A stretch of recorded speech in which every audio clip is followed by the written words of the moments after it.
કોર્ટમાં રજૂ કરાયો છે। આરોપી સંજય પટોડિયાને કોર્ટમાં રજૂ કરવામાં આવ્યો। ક્રાઇમ બ્રાન્ચે આરોપીના 10 દિવસના રિમાન્ડ માંગ્યા છે। તો સરકારી વકીલની કોર્ટમાં ધારદાર દલીલ। રેલવેના રિટાયર્ડ કર્મચારીઓના પણ ઓપરેશન કરી નાખવામાં આવ્યા છે। અન્ય દર્દીઓની સાથે રેલવે કર્મચારીઓના પણ ઓપરેશન કરવામાં આવ્યા છે। કેટલો નફો નુકસાન સહિતની વિગત લેવાની છે। અન્યની ધરપકડ માટે રિમાન્ડ ખૂબ જરૂરી છે। પ્રી પ્લાનિંગથી કામ કર્યું હોવાનો ખ્યાતિકાંડ કર્યો છે।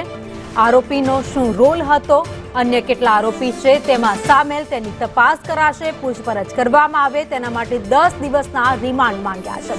સરકારી યોજનાના લાભ લેવા ખોટો ઉપયોગ કર્યો છે વકીલનું કહેવું છે। વકીલની દલીલ છે ખોટા રિપોર્ટ બનાવી દર્દીઓની સર્જરી કરવામાં આવતી હતી।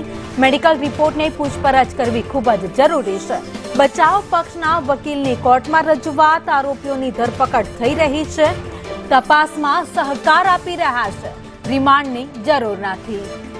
તો પોલીસને શા માટે રિમાન્ડ માંગવા પડી રહ્યા છે? ડોક્ટર સંજય પાટોડિયાએ કોઈની સર્જરી નથી કરી તેવો બચાવ પક્ષના વકીલનું કહેવું છે।